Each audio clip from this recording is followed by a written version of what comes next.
take-off. Reset. 8 knots. Check. François de Tango, bonsoir, de Tango 3, ligne 08, gauche et attendez. Eh bien, bonsoir, de Bretagne, bonsoir, de Hugo, par attend la France, en deux ans. Good morning, ladies and gentlemen. You're all very welcome to room service flight already 401 to London Heathrow.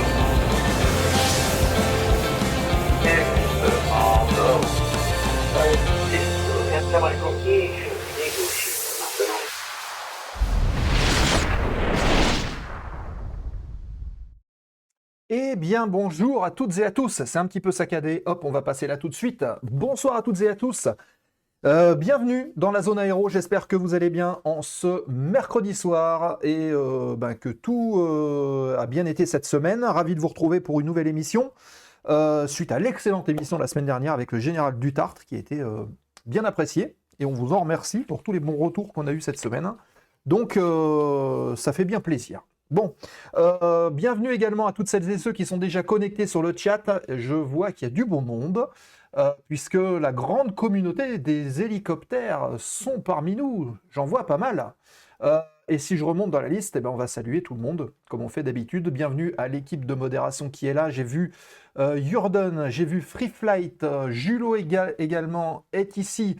J'ai vu évidemment les grands habitués. J'ai vu Anel qui est là, chroniqueur de la zone aéro, 0K. Qui j'ai vu encore Pardon. J'ai vu Skyflyer Aviation. Adèle, bonsoir à toi. J'ai vu notre excellent Pierre, The Flying Frogs, qui est parmi nous. Sébastien Cogno qui est avec nous également. Air Ninja Nico. Il y a pas mal de monde.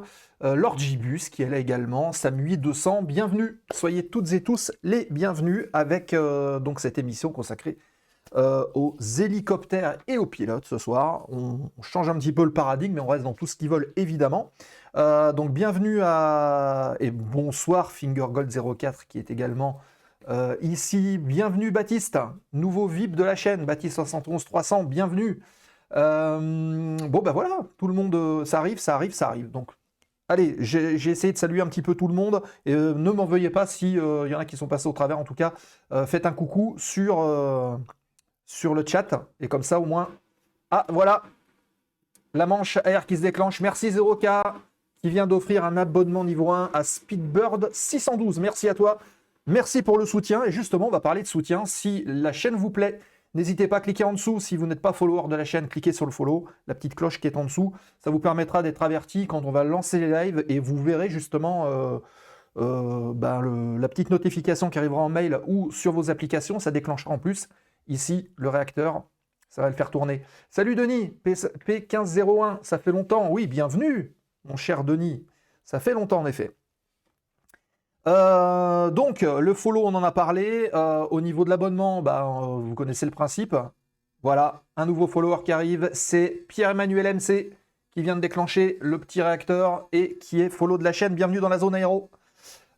Si vous souhaitez soutenir également le contenu, vous pouvez le faire. Comment très simplement, vous prenez un abonnement qui est en dessous, ça coûte 3,99 € de mémoire, de café. Peu près pour le mois, et ça vous donne le droit de suivre toutes les émissions de la zone aéro sans publicité, donc ça c'est une bonne chose, et en plus ça vous permettra également de suivre les émissions Push to Talk sans pub, donc le mercredi et le dimanche, c'est pas beau, et en plus de ça, vous aurez accès au replay, donc pendant 14 jours, en primeur, tous les replays de la zone aéro sur la page Twitch, c'est beau, et après, si vous n'êtes pas sub, vous avez les publicités, malheureusement. Voilà, c'est ce qui nous permet, par l'intermédiaire de Twitch, d'être un petit peu, rémunéré, si on peut dire ça, défrayé plutôt. Et puis, si vous êtes client Prime Vidéo, vous pouvez vous abonner gratuitement. C'est Amazon qui paye votre abonnement pendant 30 jours, c'est gratuit. N'hésitez pas à le faire, vous tapez sinon je crois que j'ai même les petites commandes qui sont ici pour Prime. Voilà. Vous connectez sur Gaming, Prime Gaming, et puis vous associez votre compte, et tous les 30 jours, vous avez un abonnement qui est offert que vous pouvez laisser à la zone aéro, et c'est comme si vous étiez abonné gratuitement. Voilà, salut Jumpseat, qui est là, on tape sur qui pour avoir Prime? Sur Jeff Bezos. Sur Jeff Bezos, mon cher Lord Gibus. Donc, que vous dire de plus? On a parlé des replays, on va parler du Discord également. Le Discord, il y a pas mal de nouvelles choses qui sont arrivées dessus, notamment toute la partie Push to Talk. On en reparlera dans un instant. Donc Push to Talk, j'ai plein de messages un petit peu bizarres. Ah oui, non, d'accord. Jordan qui a fait une dédicace à The Flying Frog. Est-ce qu'on peut essayer, si Julo est là, la commande shootout pour The Flying Frogs avec la petite commande qu'on a mise cet après-midi? Comme ça, on va pouvoir faire un petit test. Merci à vous, les amis. Et bienvenue, Steph de Châteauroux, qui est là, qui déclenche aussi le réacteur. Bienvenue dans la zone aéro. Le Discord, sur lequel on vous invite vivement à nous rejoindre, puisqu'on échange pendant tout le reste de la semaine, et également pendant les émissions Push to Talk, puisque par cet intermédiaire, vous pourrez réagir aux différentes chroniques de nos chroniqueurs. N'hésitez pas à le faire, il y a des nouveaux chroniqueurs qui sont arrivés cette semaine. J'ai un problème de connexion, pas de son d'image, saccadé, bloqué. Peut-être un petit refresh, Aviator 59. Essaie de faire un petit refresh de ton navigateur, ça vient peut-être de là. Push to Talk ce dimanche, Air Ninja Nico. Ah d'accord, Air Ninja Nico, c'est Nicolas, notre chroniqueur qui sera là. Oui, donc ce week-end, on en reparlera en fin d'émission. Dimanche soir, Push to Talk. Pour l'instant, il y a 2 chroniqueurs. On reviendra là-dessus tout à l'heure. Et cette émission, c'est également de la libre antenne, donc libre antenne aéro. Je crois que c'est la seule émission qui fait ça, donc n'hésitez pas à venir nous rejoindre dans le Discord et à venir partager vos anecdotes, discuter, poser des questions à nos chroniqueurs qui sont là pour vous et on est là dans le débat. Voilà, dernière petite chose, si vous avez l'âme d'un modérateur que vous souhaitez rejoindre à l'équipe de la zone aéro, vous pouvez le faire. Vous nous contactez justement via le Discord, contactez nos modérateurs et vous pouvez venir nous donner un petit coup de main à la réalisation des émissions.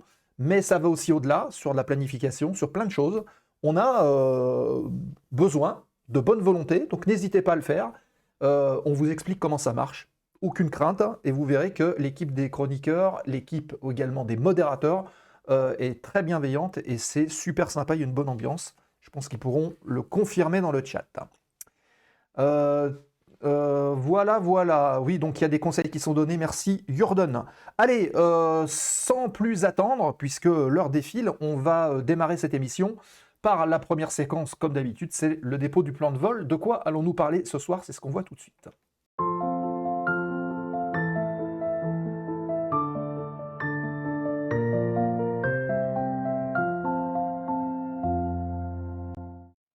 Et on affiche ici le nouveau, vous avez vu ces petites vidéos maintenant qui est en arrière-plan. Fait évoluer les choses, hein. L'actualité du terminal dans un instant avec 5 petites news à vous partager ce soir dans l'actu du terminal. Et ensuite, on aura notre séquence avec l'invité de ce soir, Julien Picard. Seb, tu as l'air fatigué? Pas du tout. Pas du tout, Denis, je pense que c'est ton écran qui est mal réglé. Embarquement avec Julien Picard, pilote d'hélicoptère. On va parler hélico, on va parler formation, on va parler carrière, on va parler de son travail actuel, puisqu'il est pilote d'hélicoptère SAMU. Donc, en quoi consiste ce métier? Comment est-ce qu'on fait pour y parvenir? Si vous êtes passionné d'hélico, n'hésitez pas à venir poser vos questions dans le chat. Avec grand plaisir, on les met de côté, puis on reviendra dessus avec Julien, qui vous expliquera son parcours, sa vision de l'aviation, et puis on échangera pendant à peu près 1 heure avec lui, ça devrait être super sympa.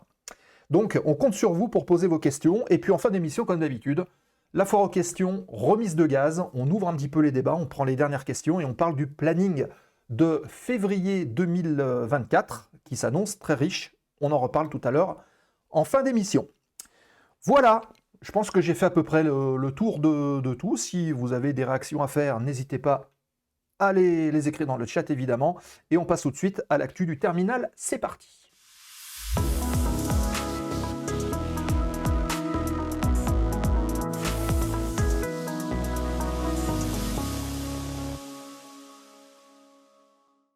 Et on est parti pour l'actu du terminal de ce soir. 5 petites brèves, comme je vous le disais tout à l'heure.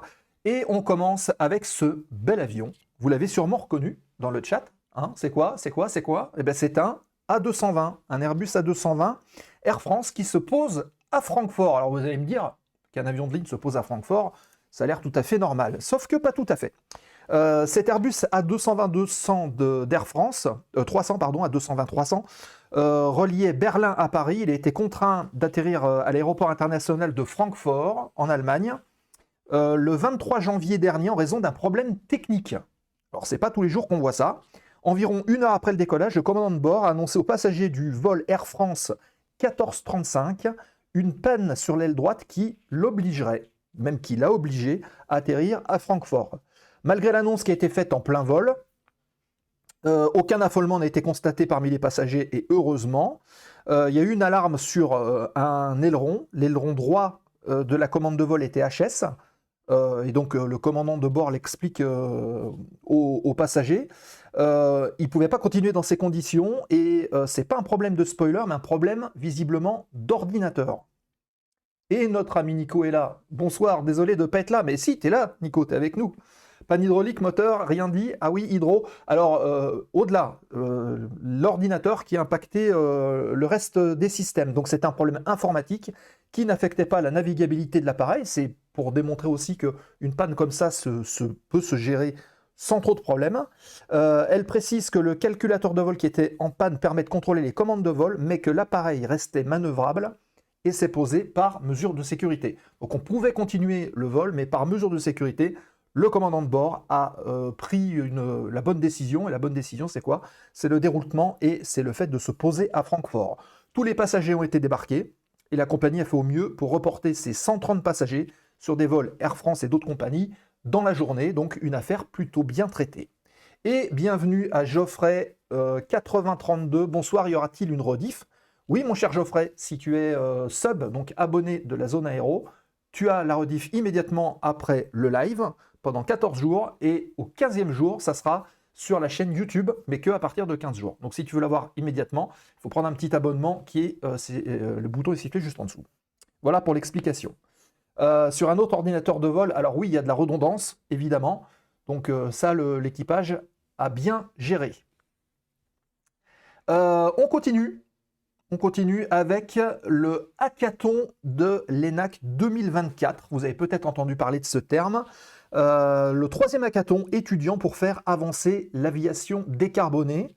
C'est une sorte de concentration, le terme de hackathon, donc du terme de hacker, hein, je pense que tout le monde l'a compris, et hackathon donc pour le marathon. Prend son nom donc d'origine du monde de l'informatique, qui consiste à regrouper des développeurs en plusieurs équipes pour répondre à un problème informatique dans un temps imparti. Depuis 2022, l'ENAC, donc l'École nationale de l'aviation civile, a adapté ce concept aux différentes problématiques de l'aviation, et l'association étudiante de l'école qui s'appelle Fly Impulse organise du 2 au 4 février prochain, donc c'est là, ça arrive, hein, son 3e hackathon sur le campus toulousain de l'ENAC. Vous voyez la photo sur l'écran. L'objectif, c'est de trouver à l'issue du week-end des solutions innovantes pour accélérer la transition écologique du transport aérien. On peut citer, entre autres, dans les différents partenaires organisateurs, l'ENAC, ISAE Supaéro, l'IPSA, l'INSA, on a les scènes de commerce, grandes écoles toulousaines de commerce, d'ingénierie, d'économie, de sciences, et on peut citer entre autres le GIFAS, Capgemini, Embraer, Transavia, il y a Ascendance Flight Technology, donc vous voyez, il y a beaucoup de monde qui vont participer à cette manifestation. Et dans les nouveaux venus, on peut citer également Airbus, le groupe ADP, Dassault Aviation, l'aéroport de Bordeaux. Et le coup d'envoi de l'événement sera donné le vendredi 2 février à partir de 18 h. Et bienvenue Anaël qui est là. Répartis donc en 20 équipes de 5 élèves issus d'écoles différentes, les étudiants devront alors mettre en commun leurs compétences respectives pour essayer d'élaborer des solutions viables qui vont concilier le transport aérien, le respect de l'environnement. Et au-delà d'une simple bonne idée à trouver, il faut aller au-delà et les étudiants devront s'assurer de la faisabilité technique et économique de leur idée pour voir si ça peut tenir la route ou pas et donc être développé et mis en service ou pas. Le grand vainqueur du hackathon 2024 sera désigné dimanche vers 18 h après un vote du public. Et l'an dernier, il faut savoir que c'est l'équipe SkyClear qui a remporté le hackathon 2023 avec un projet assez innovant d'émetteur à ultrasons sur des avions qui permettrait de réduire de 80% les fameux contrails, donc les traînées de condensation qui sont derrière les avions de ligne. Voilà, donc vous voyez, ça fait avancer quand même les choses. Petite brève suivante, on va s'orienter du côté des États-Unis. On va parler de ce nouvel avion qui est sorti, le X-59 de Lockheed Martin, en partenariat avec la NASA. La NASA et donc Lockheed Martin ont officiellement lancé l'avion supersonique, le mot veut bien dire silencieux. Et bonsoir Noah 2305 et j'entends rien qui vient d'arriver. Donc à l'aide de cet avion expérimental unique en son genre, la NASA vise à recueillir des données qui pourront révolutionner probablement le transport aérien, ouvrant une voie, une nouvelle génération d'avions commerciaux capables de voyager plus vite que la vitesse du son, donc des nouveaux avions supersoniques. Hein, on rappelle, on se souvient du Concorde qui était un petit peu le dernier. Ils ont dévoilé donc l'avion expérimental dans les installations de Palmdale en Californie. Le X-59 est au cœur de la mission qui s'appelle Quest, qui veut dire Quiet Supersonic Transport, de la NASA, qui vise à fournir des données pour aider les régulateurs à reconsidérer l'interdiction des règles des avions commerciaux supersoniques qui dérangent les populations avec des bangs supersoniques qui peuvent être assez importants. Au passage, il faut savoir que le X-59 devrait voler à 1,4 fois la vitesse du son, soit près de 1800 km/h, et sa conception, sa forme et ses technologies vont permettre à cet avion de pouvoir atteindre ces vitesses tout en générant un bruit sourd et silencieux. Donc, au passage, intérêt également militaire, avec la possibilité non pas de rendre les jets de combat silencieux, mais plutôt d'atténuer le bruit dans des phases d'accélération et d'ouvrir quelque part la voie à une forme de furtivité auditive. J'ai vu la présentation, enfin silencieuse, disons, acceptable, nous dit Lord Gibus, c'est exactement ça. Techniquement, la forme de l'avion et les avancées technologiques qui sont inclus dans cette structure vont rendre possible un vol supersonique silencieux, notamment grâce à son nez. Vous le voyez, c'est un nez qui est très fin. Il est très effilé, ce qui représente à peu près un tiers de la longueur et qui va briser les ondes de choc et donc retarder quelque part l'apparition du bang supersonique. Il y a également d'autres petits équipements qui vont permettre de réduire un petit peu ça. C'est notamment la partie haute de la dérive que vous voyez à l'arrière de l'avion, les petites ailes qui sont au-dessus, qui sont situées vers l'arrière et qui vont permettre aussi de retarder l'apparition de ces ondes de choc. Le X-59 devrait donc parvenir à ce résultat en adaptant la répartition du volume et de la portance pour séparer les chocs et les expansions associées au vol supersonique, notamment vers l'arrière. En raison de cette configuration, le cockpit est situé à peu près à mi-hauteur de l'avion, vous voyez, hein, où se situe la cabine. Et alors, c'est un petit peu particulier, puisque il n'y a pas de fenêtre vers l'avant. Voilà, c'est ce que nous dit Lord Gibus. Vous remarquerez que le pilote ne voit pas vers l'avant, donc il a fallu équiper ça d'un système. C'est un système qui s'appelle le Xternal. C'est une série de caméras qui sont donc à haute résolution, qui alimentent un moniteur 4K, qui est dans le cockpit et qui sera justement devant le pilote pour remplacer cette vision. Il faut savoir que des essais ont déjà été réalisés en soufflerie avant d'arriver à ce prototype et que les vols vont arriver très prochainement. Voilà pour ce X-59, on va suivre un petit peu tout ça. On continue avec, on va revenir un petit peu sur l'aviation de loisirs ou d'affaires, un petit peu comme on veut, puisqu'on va parler ULM. Et bienvenue Ben Moll. Même si ce n'est pas forcément le but de ce projet, hâte de voir comment ils pourront justifier la conso d'un futur liner supersonique. Effectivement, c'est une vraie question. En même temps, s'il y a moins d'impact supersonique, il y aura aussi moins de consommation, puisqu'on sait que ça augmente beaucoup la traînée et donc la consommation. Le passage en tout cas au supersonique. Green Tier, bienvenue à notre ami Green Tier, qui a une chaîne de simulation où il vole assez souvent. Si on peut lui faire un petit shoot-out, les amis, ça serait sympa. Bienvenue, Green Tier. Alors, l'avion que vous voyez sur vos écrans, c'est un ULM. Oui, messieurs, dames. Mais c'est un ULM un peu particulier puisqu'il a une turbine. Voilà. C'est, je crois, le premier. Il faut savoir que le constructeur qui s'appelle JBM Aviation a annoncé que cet exemplaire a déjà été commandé 14 fois, 14 commandes, dont 10 en France. Les premiers essais sont prometteurs. Alors, les premiers essais datent il y a quelques mois, voire quelques années. Les avantages sont déjà visibles de faire fonctionner cet avion avec une turbine. Premièrement, déjà pas ou très peu de vibrations. Deuxièmement, c'est beaucoup plus silencieux que le VL3 qui embarque le moteur VL3 915 de Rotax.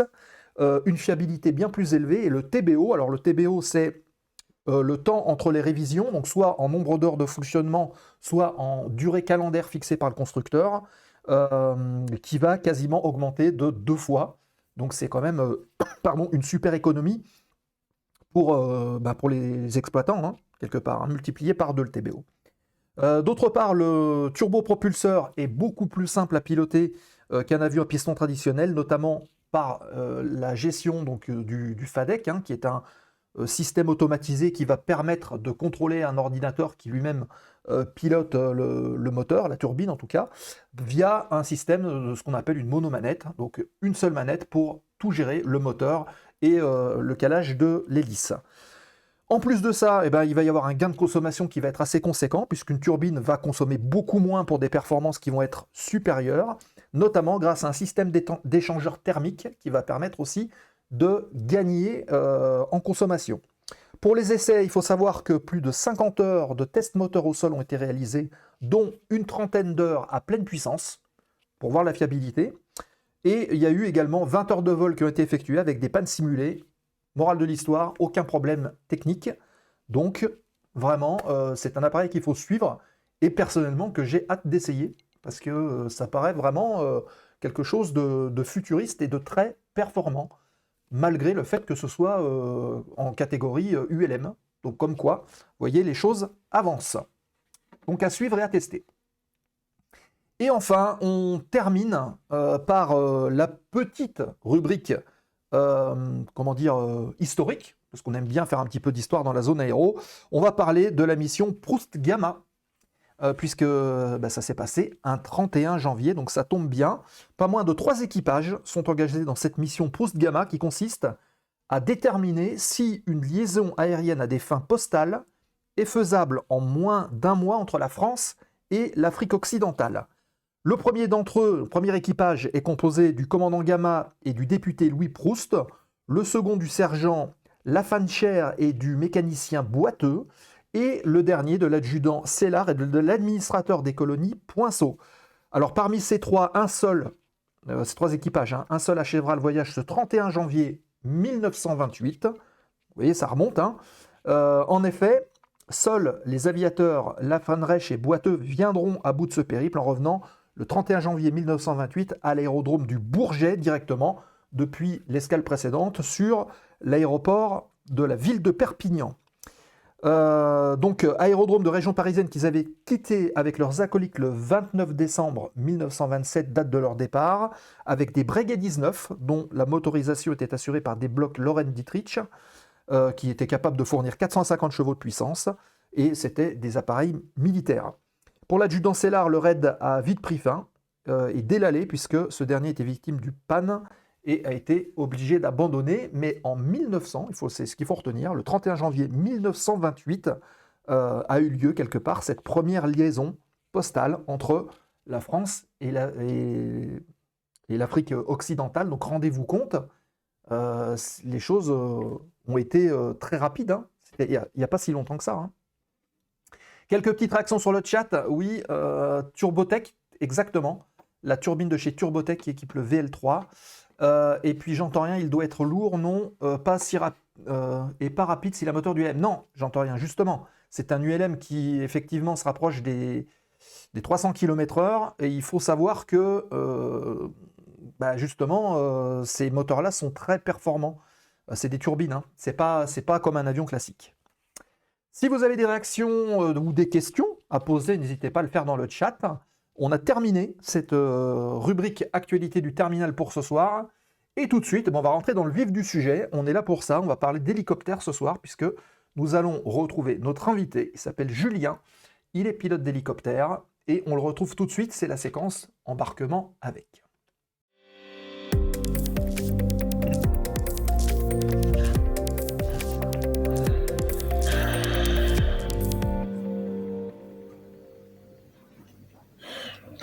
Et j'entends, il est avec nous. Julien est là. Bonsoir Julien. Salut Seb et bonsoir à toutes et à toutes. Eh bien, on t'entend très bien, on te voit bien, donc c'est parfait. Et évidemment, on te remercie de participer à cette émission de la Zone Aéro. C'est un peu une première pour nous, puisque je crois, de mémoire, que tu dois être notre premier pilote d'hélicoptère. depuis la création de la chaîne. Donc ça nous fait bien plaisir. Parfait. Et juste derrière un général, c'est pas mal. Oui, voilà. Bien placé. C'était pas du tout organisé comme ça et on l'avait pas anticipé comme ça. Mais bon, le hasard fait bien les choses. Bon.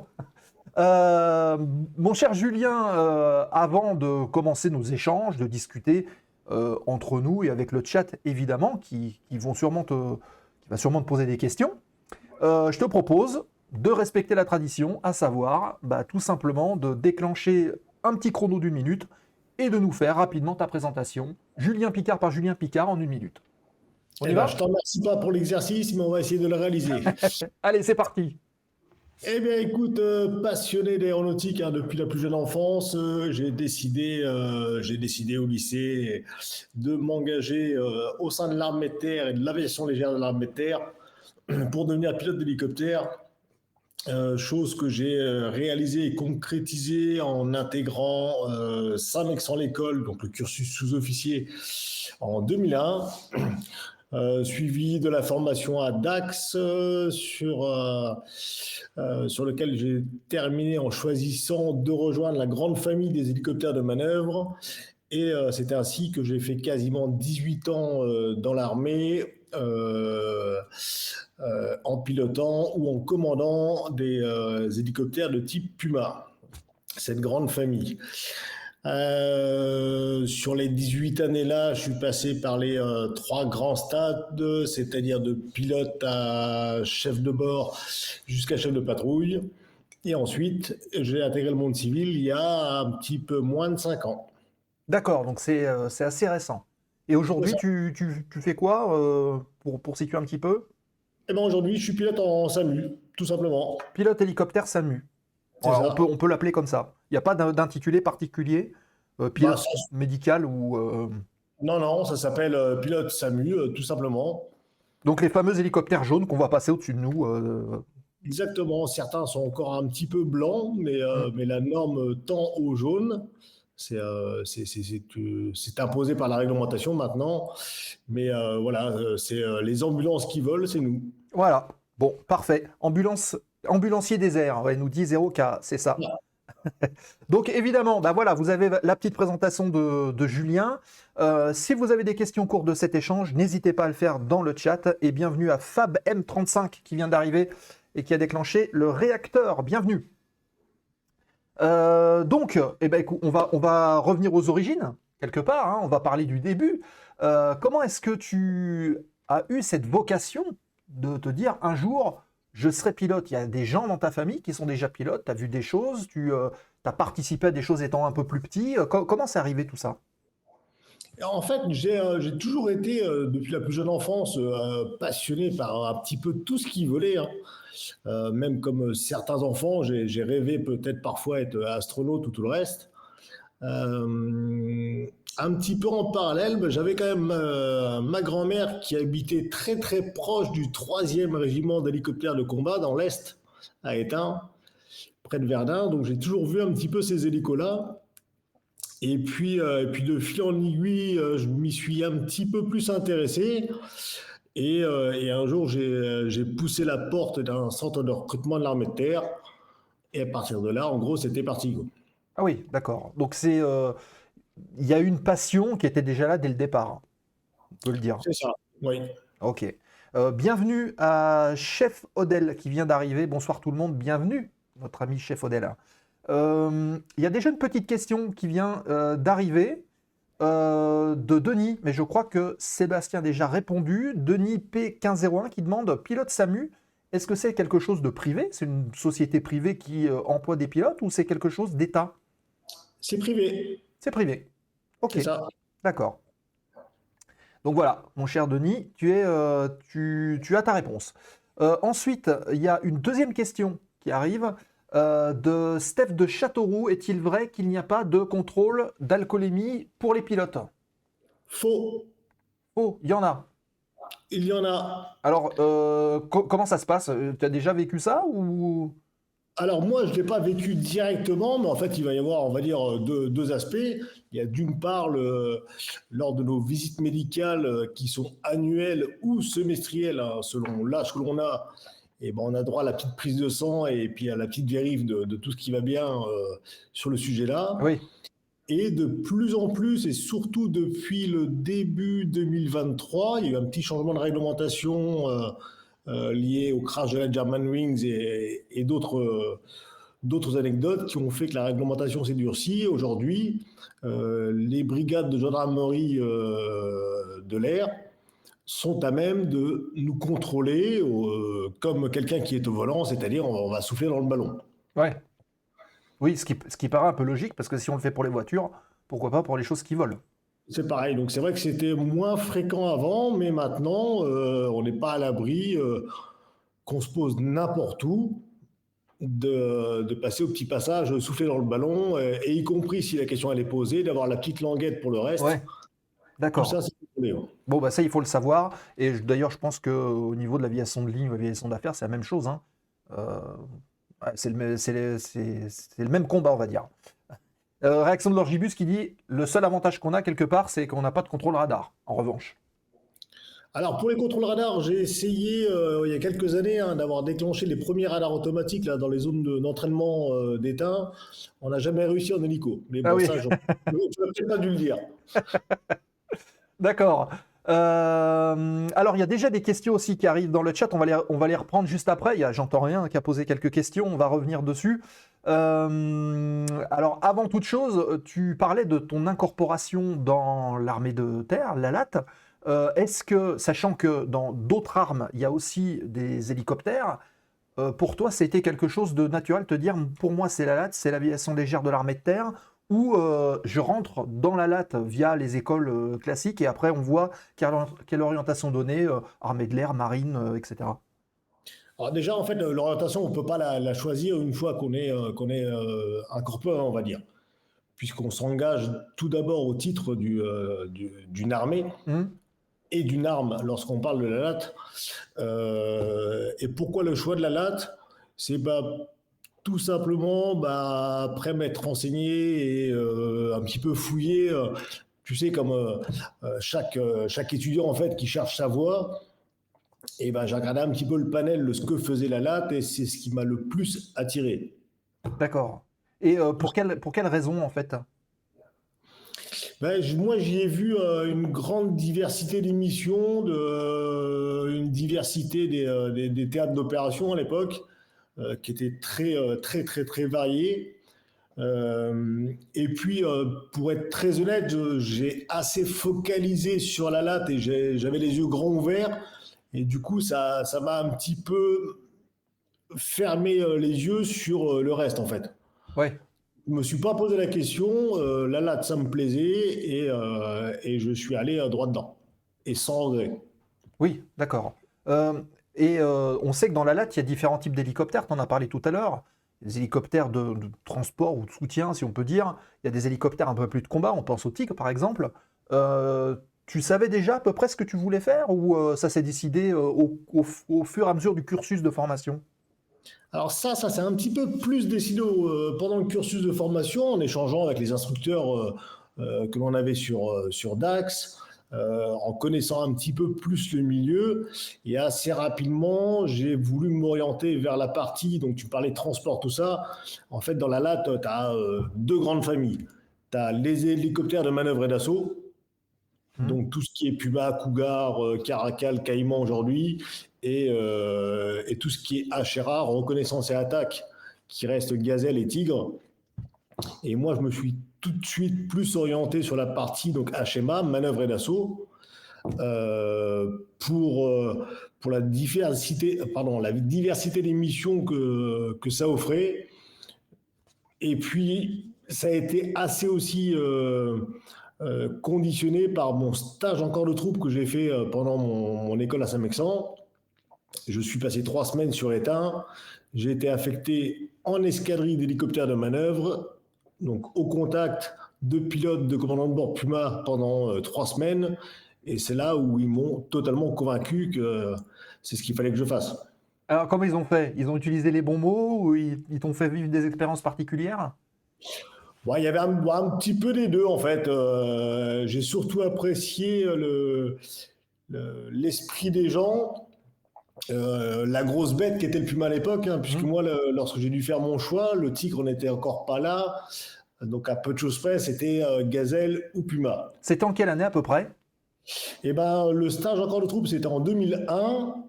Et le choix a dû se faire lorsque je suis sorti de Dax début 2003. Ouais, ok, Donc d'accord. le Tigre n'était pas là, il y avait rien d'autre. Ici, il y avait déjà du Cougar, mais c'était voilà, c'était un peu différent.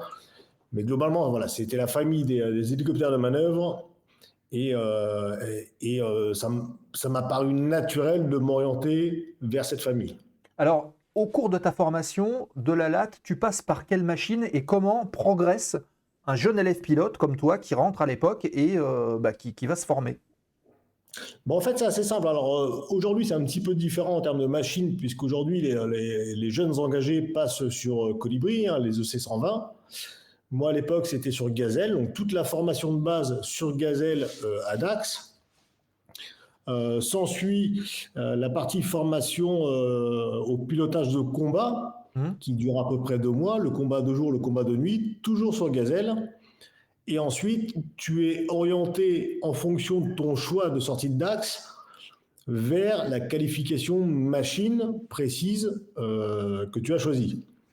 Donc moi, à l'issue du pilotage de combat, intégration sur la partie qualification sur Puma, qualification classique, qualification opérationnelle, stage de vol aux instruments. Et seulement là, donc c'est un petit peu plus long, hein, et seulement là, tu es en fait affecté, enfin tu es déjà affecté avant, mais seulement là, tu es pilote opérationnel en unité. Ok. Et cette qualification, elle se fait sur une base particulière ou ça se fait tout au même endroit? Alors, c'est très simple. Toute la partie, pour les gens qui connaissent bien, la partie CPL, la licence, donc aujourd'hui sur Colibri, se fait à Dax. À Dax, les élèves sortent avec leur licence de pilote professionnel hélicoptère. Ils font le classement, ils font le choix de ce qui se passe derrière, mais en gros, ça s'arrête là. Ensuite, tout le monde, pour les terriens, hein, tout le monde intègre le Luc en Provence, qui est la deuxième école d'application de l'aviation légère dans l'armée de terre, où là, il y a toute la phase combat et spécialisation sur le système d'armes. D'accord. Ok. Et après, à l'issue, les formations, enfin les qualifications de type, entre guillemets, se font directement en unité? Non, Non? tout se fait au Luc en Provence actuellement. Le Luc en Provence, en fait, donc le terme générique, c'est EALAT pour École d'application de l'aviation légère dans l'armée de terre, mais ça regroupe plusieurs entités aujourd'hui. Il y a le CFIA, qui est le centre de formation interarmée, qui est pour la partie Caïman. Il y a l'EFA, qui est l'école franco-allemande pour les gens qui sont sur Tigre. Il y a la partie ALAT classique pour les gens qui sont encore sur Cougar, Gazelle, etc. Mais toutes les spécificités se font au Luc en Provence. D'accord. Et d'ailleurs, il me semble, tu vas peut-être le confirmer ou l'infirmer, il m'a semblé lire dans des journaux il n'y a pas très longtemps, même cette semaine, je crois, que il y avait la fin en fait d'un protocole qui était fait avec les Allemands sur les pilotes d'hélico, c'est ça? Alors ça, écoute, un peu comme toi, je l'ai brièvement lu avant-hier sur le réseau, donc je pourrais Oui, absolument c'est pas pas forcément m'étendre. confirmé, quoi. Alors, et puis, je peux vraiment pas m'étendre sur le sujet, Ouais. je ne le maîtrise pas. Je ne sais pas trop ce que ça implique et ce que ça veut dire concrètement au sein de la base école du Duc. D'accord. Ok. Bon, on va suivre ça de toute façon. Il y a une très bonne question de notre ami Denis qui rentre dans le vif du débat, puisqu'il dit, vous êtes combien à bord? Y a-t-il un travail en équipage du style commandant de bord, copilote, ou est-ce que tu es seul au pilotage à bord de l'appareil? Alors actuellement, en fait, c'est assez simple. Dans toute la latte, tous les appareils, on est forcément en équipage. Gazelle, Tigre, c'est un équipage à deux. Un commandant de bord, enfin on dit pas commandant de bord, on dit un chef de bord. Ouais. C'est une notion tactique en fait. Donc un chef de bord et un pilote. Et sur tout ce qui est hélicoptère de manœuvre, on a à minima un chef de bord, un pilote et un mécanicien navigant et en général, selon les missions, un chef de soute. Ok. Donc, Donc lui, il tout ce qui est commande ce qu'il y a manœuvre, derrière. voilà, tout ce qui est manœuvre, on est plutôt, à minima, on est à 3 sur des entraînements classiques, mais sur de l'opérationnel et de la conduite en général, on est plutôt 4. D'accord. Ok. Donc là, on parle évidemment de composition de l'équipage. Les formations, est-ce que tu as, enfin, peut-être pas forcément pu comparer, mais c'est une formation militaire, évidemment. On est d'abord militaire et ensuite on est pilote. Est-ce que c'est la voie unique pour devenir, par exemple, pilote SAMU derrière, ou est-ce qu'il peut y avoir d'autres écoles dans le civil qui amènent des pilotes professionnels dans des rôles comme au SAMU? Il y a les deux écoles, hein. Il y a la voie militaire qui est un énorme vivier aujourd'hui pour des métiers spécifiques comme pilote SAMU, parce qu'en fait, ils exigent une certaine expérience. Mais il y a aussi la voie pure civile, sur laquelle c'est pareil. Je vais pas trop m'étendre parce que je la connais un petit peu, mais voilà, ça peut être soit très onéreux. C'est un peu le principe, hein, pour les gens qui connaissent, hein, les écoles de cadets sur avion, etc. Bon, c'est des gens qui parfois commencent leur vie active avec un gros crédit sur le dos. Ouais.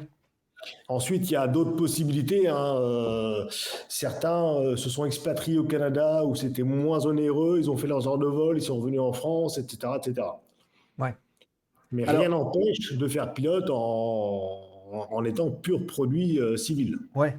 Alors, c'est une question justement de Jean Torien qui me demandait pourquoi les formations sont-elles si chères pour les hélicos, sûrement en comparaison des formations sur avion, par exemple. C'est quoi? C'est à cause du coût de l'heure de vol? Oui, tout simplement en fait. De mémoire sur du R22 ou R44, donc petit hélico à piston, on est de l'ordre de 4, 500, 600 euros, je dirais, Ouais. de l'heure de vol, sans l'instructeur. Ouais, ce qui est déjà pas mal, hein. Il faut rajouter la phase théorique, Mhm. les inscriptions aux examens. Et en termes d'heures de vol, une licence pro, c'est entre 130 et 140 heures de vol avant de pouvoir prétendre passer l'examen. Ouais. Donc ça vite Je fait de laisse, chiffrer, hein. je laisse les gens faire le calcul. Ouais. Ça vite fait de chiffrer. Donc effectivement, c'est, allez, on peut dire c'est quasiment 4 à 5 fois plus cher que la même, enfin, qu'un pilote professionnel avion. Oui, bah oui, parce que le DR400 aujourd'hui, hein, bon, qui est pas le moins cher, mais on est de l'ordre de... 200, Avec, quoi, peut-être un peu moins. non, en DR400, je crois qu'avec instructeur, on doit être de l'ordre de 170, 180 euros, peut-être 200 Ouais. euros l'heure de vol. Ouais. Et il faut le même nombre d'heures de vol pour la licence. Donc là, on est minimum, ouais, je pense, 3 fois plus cher, quoi. Oui, ok. Autre question, est-ce que toi, tu as déjà eu l'occasion de piloter des avions, de faire des essais comme ça ou pas du tout? Alors, une seule fois, avec un ami qui a été un petit peu mon parrain en escadrille Puma, qui était plus que passionné d'aéronautique, et qui m'a dit, bah, viens fiston, je t'emmène en avion. Et cet idiot, une fois aligné sur la piste, il a mis plein gaz, il m'a dit, à toi les commandes. Ah oui, d'accord. D'accord, on se chambre, on se chambre. On y arrive, ça passe. Alors justement, de cette expérience-là, est-ce qu'on peut répondre à Jean qui demande est-ce que c'est vrai que c'est plus difficile de piloter un hélico qu'un avion? On peut dire que c'est plus difficile ou que c'est différent? Alors, j'aime pas cette question parce que, comme je ne connais pas vraiment l'avion, je Ouais, peux pas trop juger. ouais, Maintenant, du retour d'expérience et de ce qui se dit en général, il est un petit peu plus simple de maîtriser l'avion que l'hélico. L'hélico, ce qui est le plus difficile, c'est tout ce qui est phase à très faible vitesse, notamment le simple vol en stationnaire. Mhm. C'est un exercice de style, en fait, au début, c'est pas cadeau, quoi. Oui, c'est pas quelque chose qui est inné en fait, hein. Non, pas du tout. D'accord, ok. Ah voilà, Jean, tu as une réponse très claire à ta question. Et pour boucler avec Fab M35 qui demandait si tu avais déjà piloté des avions de chasse, ben on a la réponse, donc la réponse est non. Non. Ok. C'est quelque chose que tu aurais aimé faire? Alors, oui, mais c'est arrivé très tardivement. En fait, à cheval 2010-2011, je suis parti en opération, donc avec mon Puma. Je suis parti quasiment 4 mois sur le porte-avions Charles de Gaulle, Ah, d'accord. où j'ai été au quotidien avec les bons Shiban de la 12, 17F ou 4F et tout le reste, dont de très bons potes encore aujourd'hui. Et là, je me suis dit, ah, c'est quand même pas mal ce qu'ils font là. Il y a des messieurs, il y a des cadors. Ouais, d'accord. Oui, de Ouais. toute façon, quelque part, on reste immergé dans l'aérien, surtout sur un porte-avions. Donc c'est assez fou parce que on a du mal à penser que un pilote à latte peut se retrouver comme ça sur un porte-avions un jour, assurer des missions multi-armes, quoi, quelque part.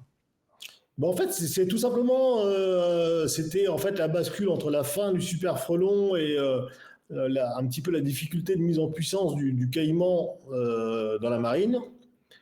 Les gens le savent pas trop, mais en fait, sur un porte-avions, tu as toujours un hélicoptère de manœuvre qui est présent pour assurer tout un panel de missions logistiques liées au porte-avions, au groupe aéronaval et à tout ce qui se passe pour les avions.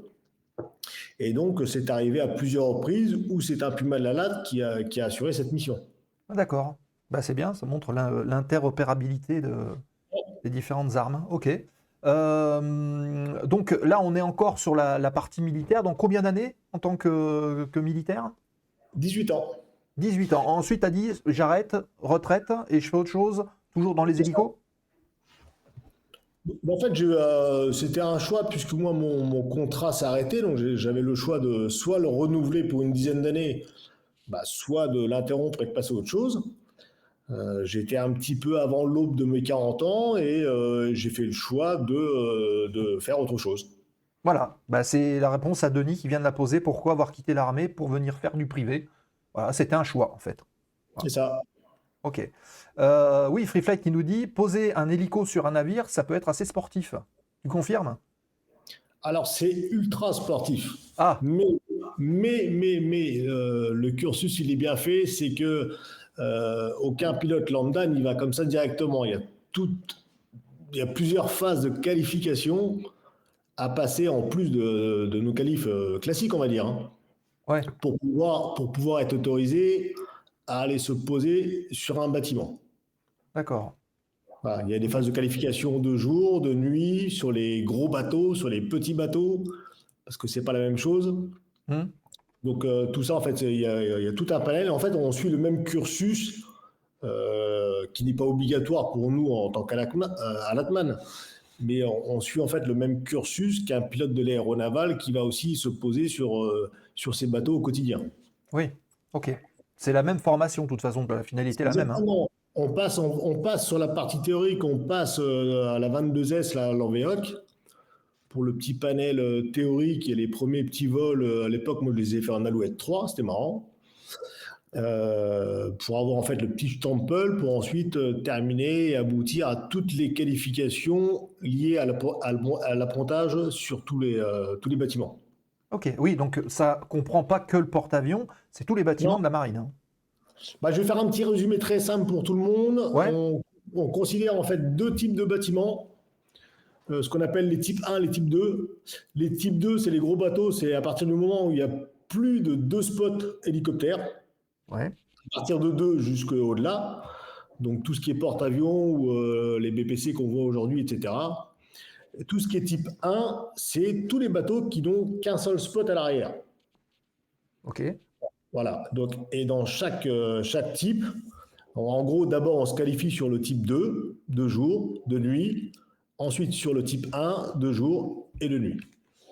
D'accord. Et alors, de nuit, on imagine, parce qu'on voit souvent dans les films, les pilotes avec leur casque et des jumelles. Tu as fait de la jumelle à vision nocturne? La jumelle, oui, moi j'ai terminé instructeur jumelle. Donc ça, donc la jumelle dans la partie ALAT, ça fait partie de la formation de base du pilote de combat, hein, où on apprend dès le début à voler sous jumelle. Mhm.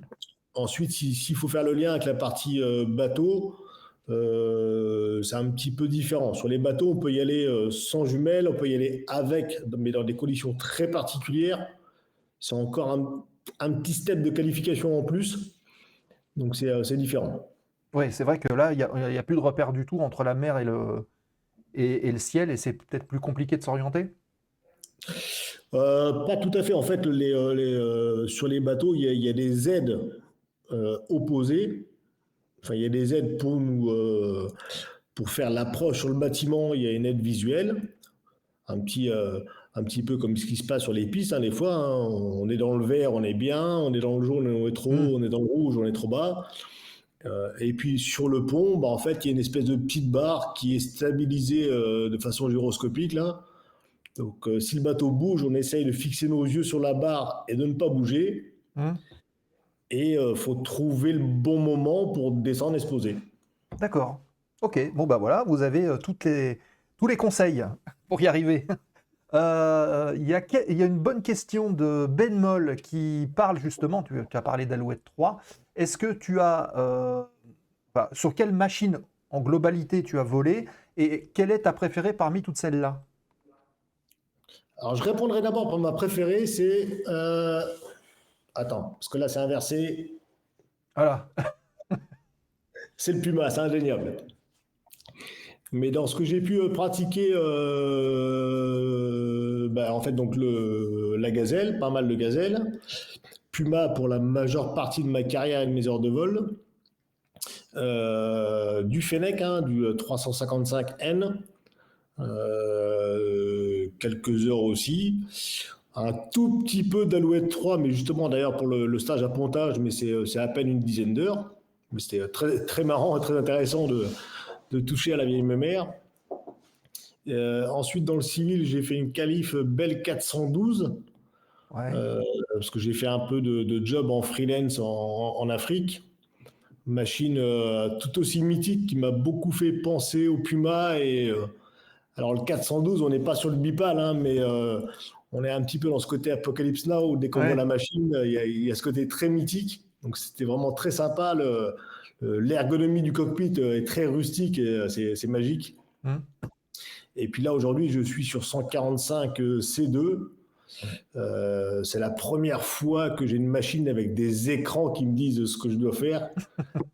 Ça me fait un petit peu bizarre quand je commence à m'adapter, mais une machine très confortable, très adaptée au travail que l'on fait aujourd'hui en SAMU, et une machine très safe. Donc c'est du pur bonheur.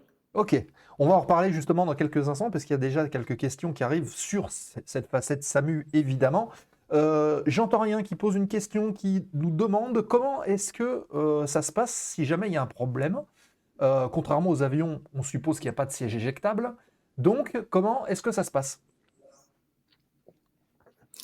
Alors, si la question, en fait, si je m'arrête en fait au simple fait que le ou les moteurs s'arrêtent, il y a un principe très simple et je propose aux internautes en ligne d'aller voir un petit peu plus dans le détail à quoi ça correspond.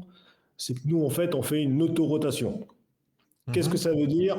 C'est-à-dire qu'en gros, le ou les moteurs s'arrêtent. Il y a une petite technique sur les machines, comment on pratique. C'est-à-dire qu'en gros, on se sert un petit peu de la force centrifuge des pales qui continuent de tourner pour aller tranquillement jusqu'au sol. On limite l'impact au sol et on se pose. Donc en fait, on plane comme un avion. C'est ça. On n'a pas une superbe finesse, mais on plane. Donc, le choix était assez limité. Hein. Si vraiment on a les deux moteurs qui se coupent au-dessus de l'eau, que la côte elle est loin, ça va être à l'eau. De la même façon, si on est au-dessus d'une forêt dense, ça va être dans les arbres. Mais malgré tout, dans beaucoup d'environnements, c'est déjà arrivé. Il y a pas mal de rétex et de vidéos qu'on voit sur la toile. Il suffit de taper autorotation. On voit à quoi ça correspond et c'est comme ça qu'on se pose sans les moteurs d'un hélico. Voilà, on utilise la vitesse relative pour faire tourner le rotor, nous précise Flight. Gigi 2162 qui dit est-ce qu'on se pose tranquillement comme une fleur ou est-ce que ça peut taper un petit peu plus fort? Sur l'autorotation? Ouais. Ça dépend de la dextérité du pilotage. Ah, voilà. Donc ça dépend de la personne aux commandes. Ok. C'est ça. Lord Gibus qui préside, alors on va accélérer la chute pour puiser de l'énergie cinétique dans les pales, et au dernier moment, on remet toute la puissance. Il a bien résumé? Pas tout à fait. Il Pas y tout a à un peu fait. de ça, mais c'est un petit peu. L'idée n'est pas mauvaise, mais c'est un petit peu plus complexe en fait. Ok, d'accord. Bon, on va pas trop rentrer dans les détails. Hop, cette question l'a posée. Question aussi sur les machines. Est-ce que tu as eu l'occasion d'essayer des hélicoptères un peu spéciaux comme le V-22 Osprey?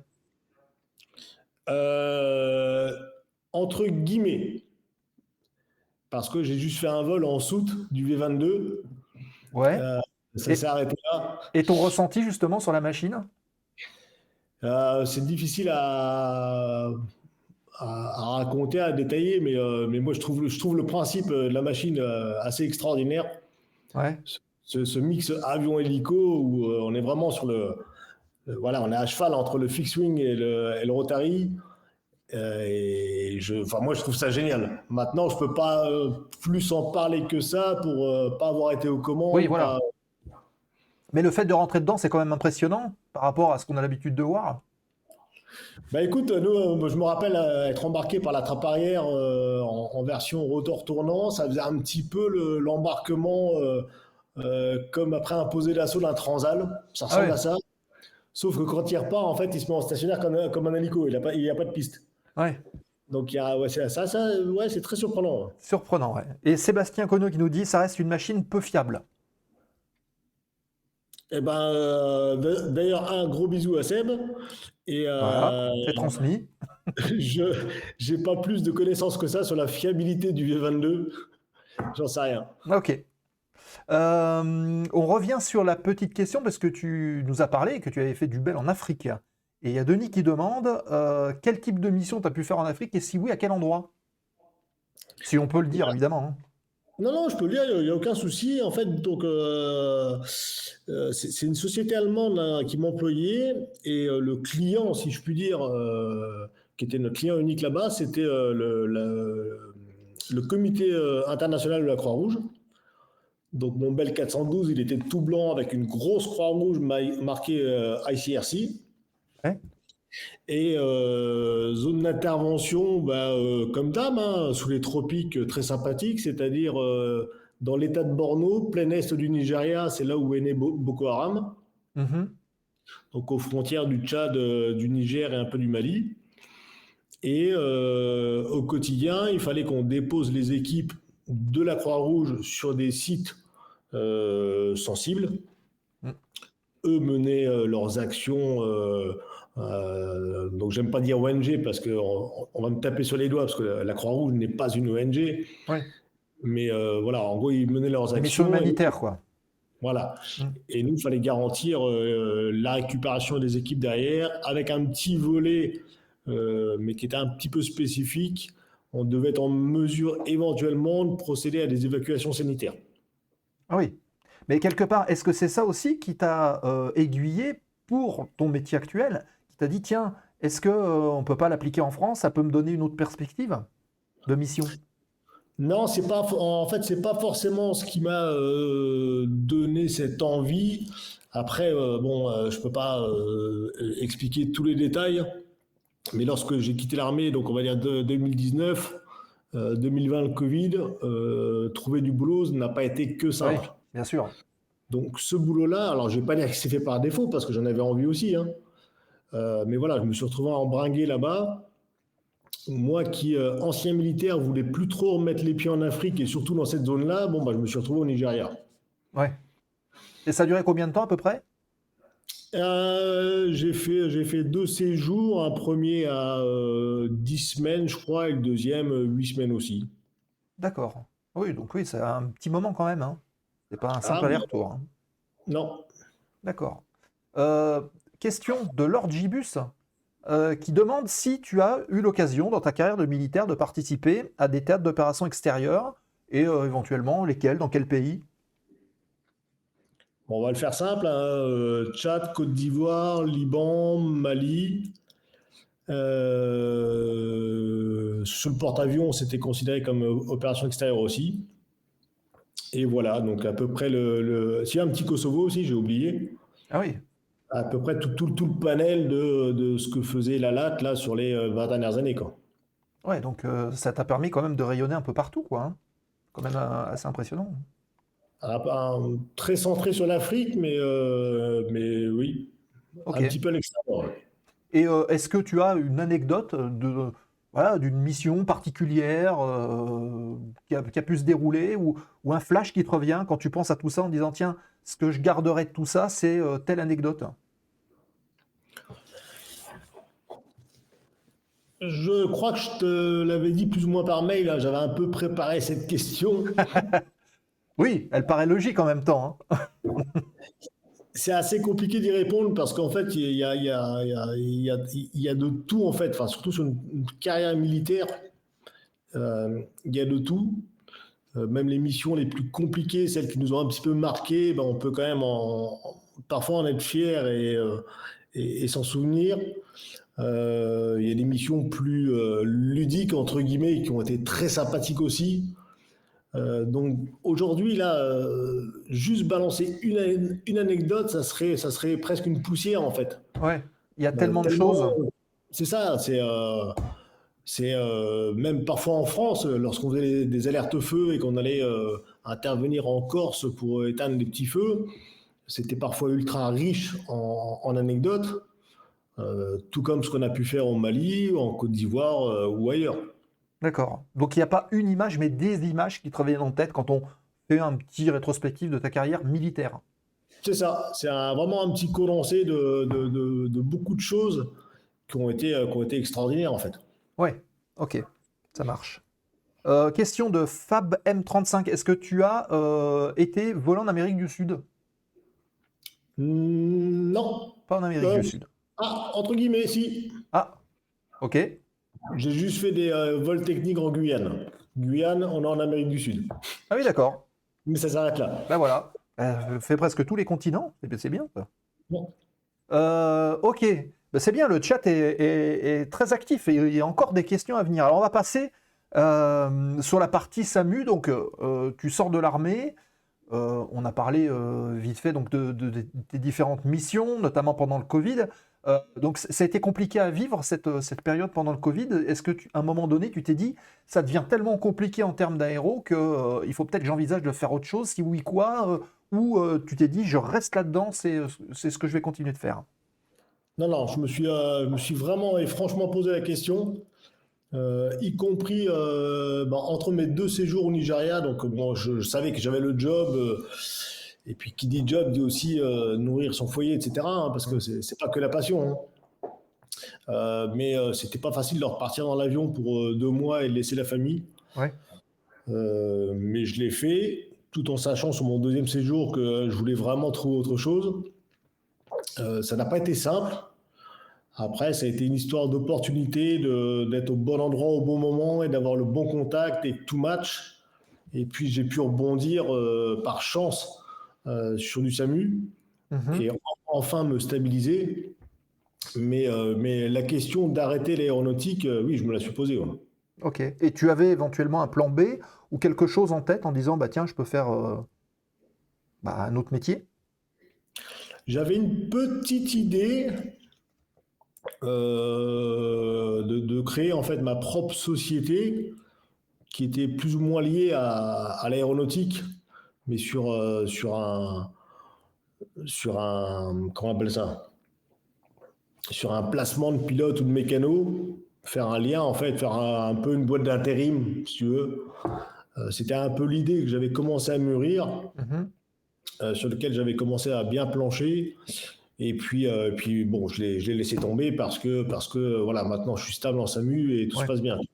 D'accord. Ok. On va reparler un petit peu du métier de SAMU et tout ça là dans un instant. Donc, on a parlé de la transition. Et comment tu es venu justement au SAMU? Tu as vu passer une annonce, tu t'es dit tiens, ça peut être sympa, c'est du bouche à oreille. Comment ça se passe dans l'hélico? On sait que dans l'avion, il y a un réseau qui est hyper important à voir. Est-ce que c'est la même chose en voilure tournante? Exactement la même. C'est pareil. Ok. Exactement la même. Ok, très En bien. fait, la question est simple. Hein. J'ai dû après l'armée, m'inscrire à Pôle emploi. Oui. Juste par démarche administrative, on va dire. Bon, bah, quand le conseiller il tape pilote d'hélicoptère, il a 0 annonce. Oui. Il y a très peu d'annonces. On en voit un petit peu maintenant sur les réseaux via LinkedIn, peut-être un peu Facebook. Tiens, on cherche un pilote ci, un pilote par là, mais globalement, c'est quand même beaucoup de bouche à oreille. Oui. C'est-à-dire qu'il y a plus d'offres, enfin plus de demandes que d'offres? Je ne saurais pas trop répondre exactement. Il y a un côté très conjoncturel. Oui. Euh, C'est assez peu différent de l'avion, somme toute. Bah non, c'est pas très différent. On est un peu dans le même système en fait, hein. Ouais. On a un mec un peu sur 320 sur telle compagnie. Bon, pour X raison, il se fait un peu lourder, je sais pas moi, EasyJet. Puis en fait, il a son pote de promo qui est chez Air France et qui lui dit bah tiens, nous on cherche un mec. Et puis voilà, c'est parti quoi. D'accord. On en a un point où parfois t'envoies même pas de CV ou de lettre de motif, hein. On n'est pas sur des process de recrutement très classiques comme tout le monde. Ouais. Ok. Ok. Très bien. Je pense que voilà, on a répondu un peu à la question. Je le salue.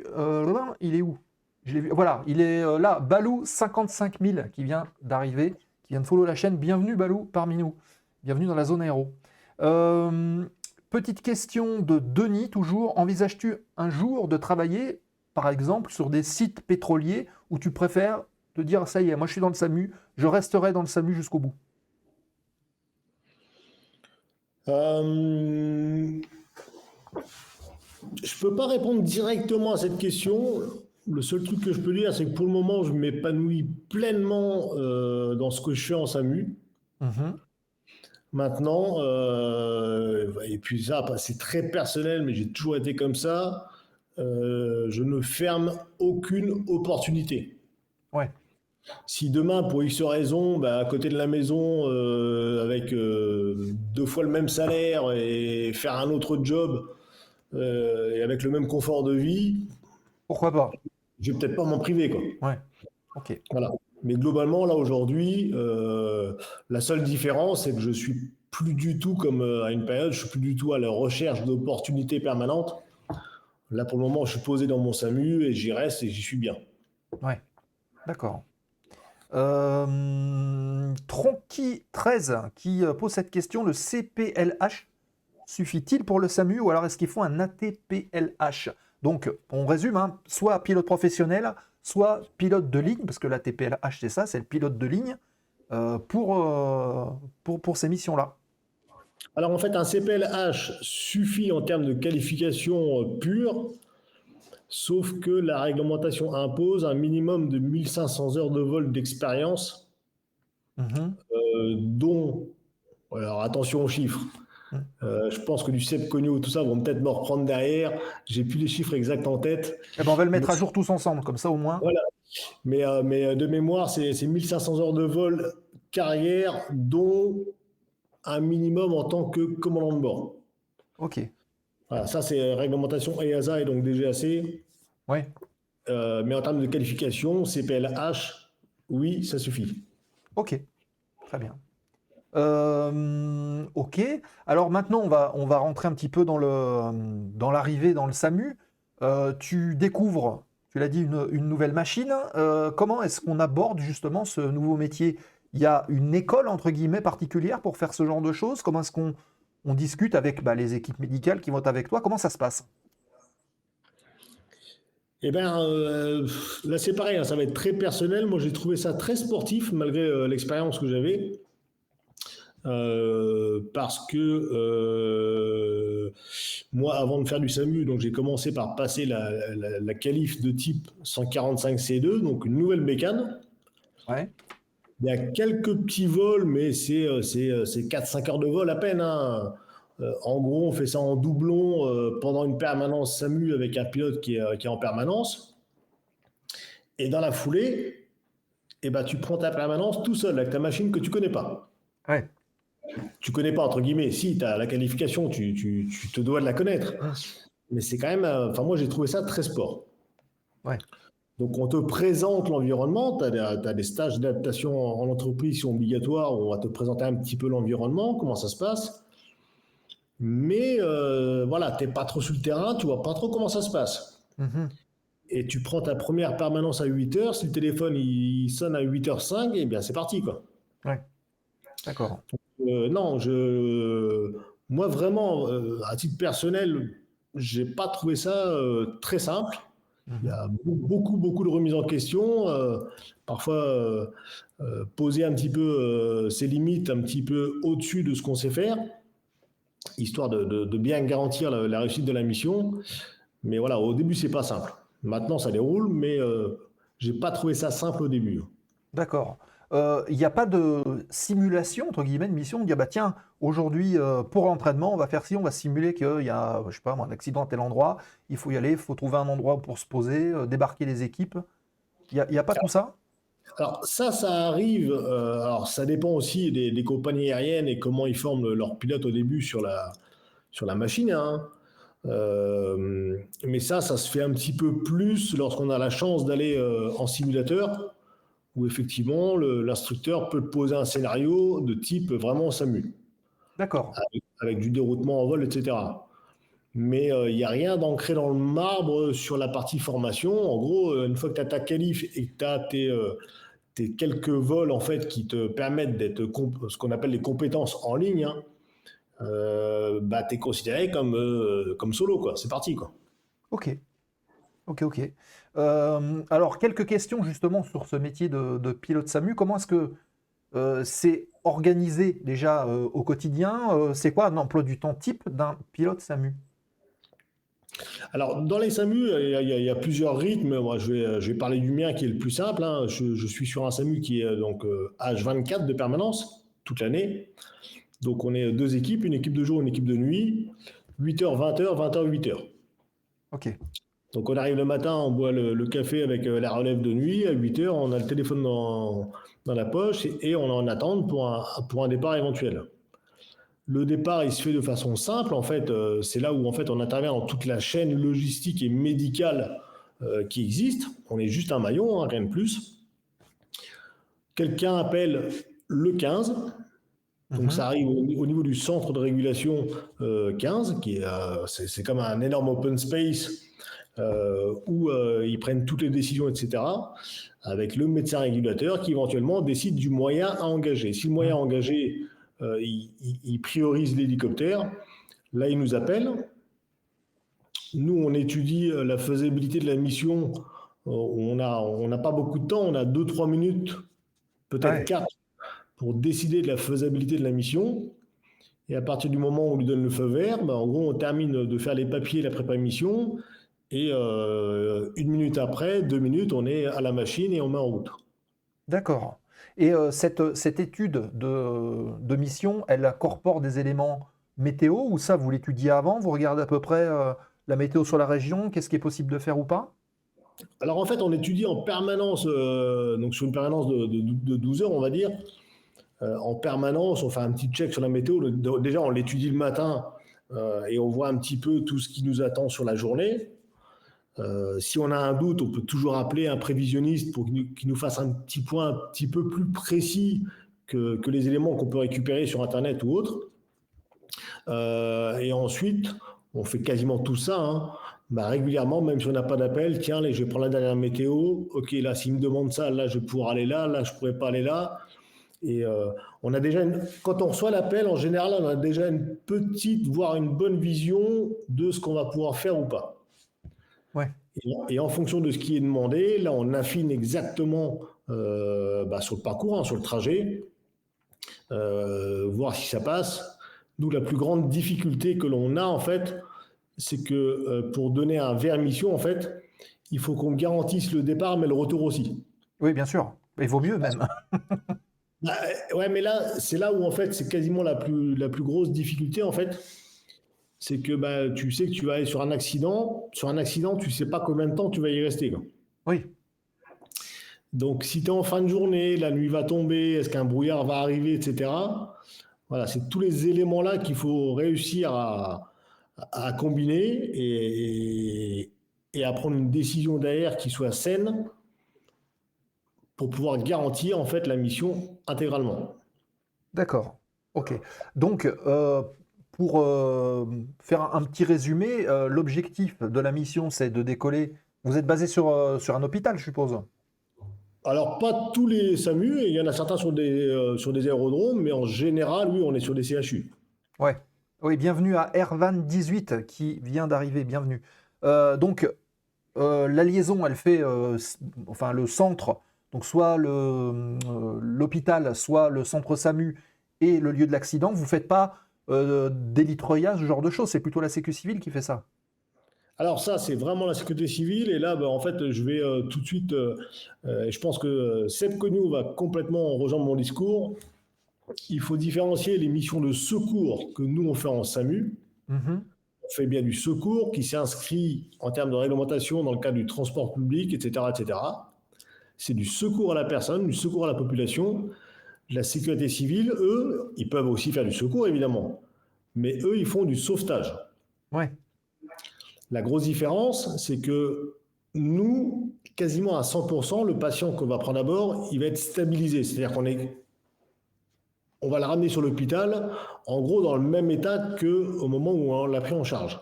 Ouais. La sécurité civile, lorsqu'ils vont treuiller une personne qui est éclatée au fond d'un ravin, le but, c'est de faire au mieux pour essayer de sauver cette personne. Ouais. Donc, ils vont la treuiller, etc. Nous, c'est pas du tout le cas, en fait. Nous, c'est du secours, c'est pas du sauvetage. D'accord. Ok. C'est bien d'avoir mis sur table cette différence et au moins ça éclaire les choses. Et tu as le bonjour de ASNL 55500. Gros bisous Juju de la part de ton frère et les parents. Ah, la famille est derrière l'écran et on les salue. Justement, suite à ce rythme de travail en équipe, hein, tu l'as dit, on imagine que est-ce que c'est compliqué à gérer dans la vie privée parce qu'il faut être d'alerte? On imagine toujours la permanence suivante, ce qui fait que des fois, on est un peu frustré d'être limité dans certains excès qu'on pourrait se permettre ou choses et d'autres. C'est quelque chose qui revient, ça? Non. Enfin, après, j'ai envie de dire, ça dépend peut-être de chacun. Moi, à mon niveau, j'y vois vraiment aucun problème, puisque déjà l'énorme avantage comparé à la carrière militaire que j'ai eue, c'est que là, début décembre, j'ai eu mon planning 2024 complet. Ah oui, donc ça te permet vraiment déjà de te projeter. Donc je peux me projeter. Donc s'il y a un mariage qui est à telle date et que je suis de permanence de jour ou de nuit, je vais botter en touche et c'est comme ça et c'est le boulot et voilà. Maintenant sur des excès, des fêtes ou quoi que ce soit, oui, ça peut arriver de faire un barbecue et alors qu'on veut une permanence de nuit, on restera à la limonade et puis ça changera rien en fait, on s'en moque. Ouais. Il n'y a pas d'importance là-dessus en fait, il n'y a pas d'impact. Il y a possibilité après de vous arranger entre vous et de modifier en fait les plannings ou c'est quelque chose qui est vraiment ancré, définitif? Alors, avec la complexité de la réglementation, des repos qu'on doit voir, tout ça, en fait, on essaye tous de respecter le planning qui est déjà assez compliqué pour le chef de base de l'établir, en fonction des rythmes imposés par la réglementation, en fonction des desiderata de vacances, etc. Ouais. On sait que c'est un peu compliqué. Maintenant, lorsqu'il y a un souci chez quelqu'un ou quoi que ce soit, un imprévu, là, moi, je prends ce qui me concerne. Là, sur 6 pilotes, on est 3 ou 4 dans le secteur. Bon, voilà, s'il y a un souci que je suis dispo, moi, je peux aller remplacer et inversement, quoi. Ouais, d'accord. Mais c'est très ponctuel et c'est pas du tout une habitude que l'on prend. Ok. Alors, question de Ervan18, justement, qui est nouveau, qui fait très bien de poser une question. Un rythme de travail d'une semaine sur deux doit être particulier à gérer, effectivement, avec la vie familiale, avec des gardes de 12 heures sur une semaine, j'imagine qu'il ne faut pas habiter trop loin. Alors, la distance par rapport au lieu de travail, est-ce que c'est un impératif déjà? Et est-ce que pendant ces alertes-là, comment ça se passe? Vous êtes logé sur place quand c'est la nuit? Comment est-ce que ça fonctionne? Alors, je vais essayer de répondre à tout ce qui a été posé là, parce qu'il y en a plusieurs. Obligation d'être proche de la base? Non. Je vais le faire afficher comme ça, en même temps, tu pourras peut-être le lire. Ouais. Je ne sais pas si tu le verras bien, mais voilà. Si je vois là. Alors, obligation d'être proche de sa base d'affectation? Non. On va dire que c'est recommandé et que les compagnies aériennes, lorsqu'ils nous recrutent, entre un gars qui habite à côté de la base et un gars qui habite à 500 bornes avec le même niveau de qualification et d'expérience, ils vont plutôt opter pour le gars qui habite à côté de la base, pour les facilités, des facilités de gestion. Ensuite, tout ce qui est logement sur place, donc même moi qui habite pas très loin de ma base, que je sois de jour ou que je sois de nuit, on a une chambre à dispo sur l'hôpital. Alors là, c'est le cas de ma base où nous, on a chacun une chambre. Donc on est 4 sur une journée, un pilote, un assistant de jour et un pilote, un assistant de nuit. Donc on a 4 chambres disponibles pour toute la période de notre permanence. Donc je ne suis pas obligé, moi, de rentrer à la maison. Très souvent, quand je suis de jour, je termine à 20h, 20h30. Le temps de rentrer, j'ai 40 minutes de route. J'ai aussi facile de dormir sur l'hôpital, en fait. Ah oui, d'accord. Ok. Donc en général, je rentre pas. Et ensuite, donc pour les personnes qui sont plus éloignées, qui sont dans l'incapacité de rentrer tous les jours chez eux, mais c'est réglé, en fait. On est forcément logé. D'accord. Ok. Très bien.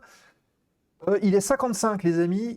J'ai encore 1, 2, 3, 4. J'ai 5 questions encore en attente qu'on va pouvoir aborder dans la dernière partie de l'émission, puisque comme c'est 55, il faut qu'on la lance. Encore 5-10 minutes avec Julien qui répond à tout ce soir. Et ça nous fait bien plaisir. Donc si vous avez des questions à poser encore à Julien, vous pouvez le faire. Il vous reste 5-10 minutes. Voilà, on en parle, il y a des questions qui arrivent. Donc on aura 2 de plus qui sont rajoutées dans la liste. Donc, on tourne tout de suite la dernière page de l'émission, à savoir la remise de Gaspard aux questions. On retrouve Julien pour les dernières questions de la soirée.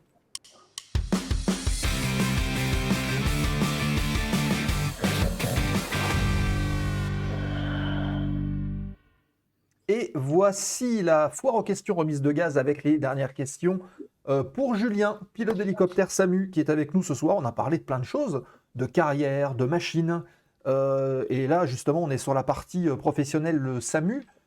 J'ai une question, alors je ne sais pas si tu peux répondre ou pas, tu as le choix. C'est combien gagne un pilote de SAMU, nous demande Lulugas 88. Eh bien, je vais la faire en double. Comme je sais que dans la partie française, on n'aime pas parler salaire. Ah. C'est très simple, on est conventionné. Ok. Il y a une convention, donc suffit de taper sur Internet la convention personnel navigant hélico SAMU et il trouvera le salaire très rapidement. Ok, voilà. Donc Lulugas, tu sais où aller chercher cette réponse. On parlait tout à l'heure du rythme et il y a une question intéressante de Samui 200 qui... j'avais la question, mais là elle vient de disparaître, elle ne s'affiche pas, mais c'est pas très grave. En gros, au niveau du rythme dont tu parlais, est-ce que c'est compliqué à gérer? Je crois que c'est ça, la question de Samui, elle était là et elle a disparu. En attendant que je la retrouve, on va poser aussi une autre question de R28. Voilà. Quelles sont les occupations hors intervention, formation, sport ou autre? Et est-ce qu'il y a des responsabilités annexes à l'activité opérationnelle? Donc là, pour répondre à la partie SAMU, en fait, c'est assez simple. C'est déjà en permanence voir la capacité de décoller ou pas. Ensuite, c'est un petit peu libre. L'aéronautique, c'est un très vaste milieu sur lequel il faut toujours se remettre un petit peu en question, être à jour de la réglementation. Donc, on est toujours un petit peu dans de la doc, dans de la mise à jour de documentation. Parfois, on révise tout simplement les procédures de notre machine. Je peux pas cacher non plus que parfois on se fait une petite série, on se fait une petite pause. En fait, comme tout à chacun, en fait, il y a toujours moyen de s'occuper, de trouver occupation pour passer sa journée de permanence. Oui, ok. Donc voilà, c'est à peu près une journée type, entre guillemets, quoi. La question de Samy, justement, et merci Jordan aussi pour l'avoir reposté. Y a-t-il une durée maximum d'heures de vol par jour ou par semaine, ou un maximum de jours de vol par semaine ou par mois? Alors oui, mais je vais botter en touche et si mes chefs et mes instructeurs me regardent, je pense que je vais y avoir droit, mais c'est pas grave. Ils seront bienveillants, on en est sûr. Il y a une limite d'heures de vol par jour. De mémoire en SAMU, je crois que ça doit être dans les 5-6 heures de vol max jour, peut-être un peu plus. Ce qui est pas mal, hein, parce qu'en fait, il faut différencier l'heure de vol de la durée d'une mission. Oui, parce que c'est pas effectivement, on passe pas l'intégralité du temps en l'air. Concrètement, en fait, on peut partir pour 40 minutes de vol total, mais en fait, on est parti de la base 3 heures, 3 heures et demie. Donc ça peut aller vite, quoi. Mais oui, en fait, tout ça est réglementé, normé. Il y a des limites d'emploi en termes d'heures de vol quotidiennes, hebdomadaires, mensuelles et annuelles. D'accord. Petite question annexe, c'est moi qui la pose. Quand tu arrives sur une intervention, ton job c'est quoi? Est-ce qu'on peut te demander de venir assister quelque part les médecins à faire certaines tâches, ou c'est de rester à proximité de l'hélicoptère pour être prêt à remettre en route si jamais il faut rentrer plus vite que prévu? Alors, on est plutôt. Alors, c'est pas facile de répondre clairement à cette question. Nous, la directive que l'on a en général des compagnies, c'est qu'on reste à proximité de l'hélicoptère, tout simplement en fait pour le surveiller en fait. Hein.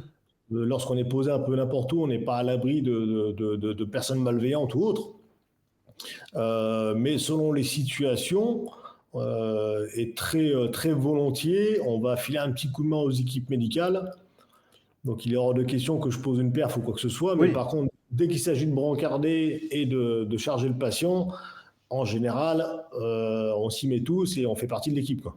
D'accord. Ah oui, donc il y a aussi cette assistance quelque part à la Ouais. personne sans rentrer dans le médical, quoi. C'est ça. Ok. Très bien.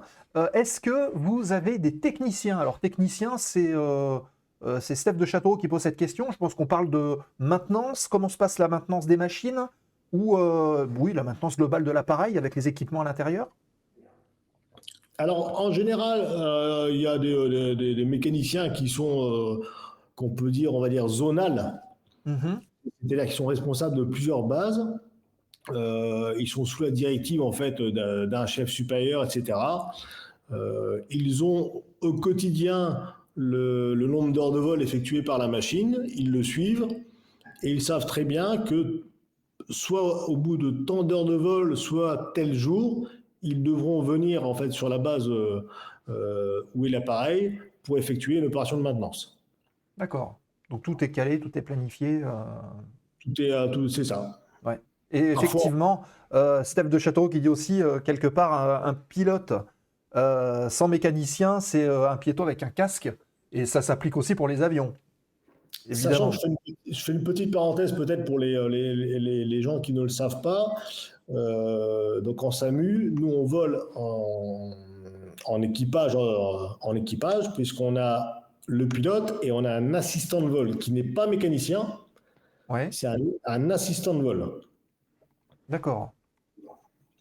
Ok. Et ça, je sais que c'est une spé qui est très très peu connue, mais c'est quelqu'un qui nous assiste en tant que pilote pour mettre un point dans le GPS, pour nous aider à dérouler certaines procédures ou checklists, etc. Mhm. Pour être nos yeux à gauche, par exemple, lorsqu'on fait des posés un petit peu délicats. Et ensuite, toute la partie sol, hein, que je ne vais pas détailler, ce n'est pas la peine. Mais en Mhm. SAMU, on a bien un pilote et un assistant de vol. Ok, bah en gros, le plus il y a de perdus, le mieux c'est. Exactement. Ok. Très bien.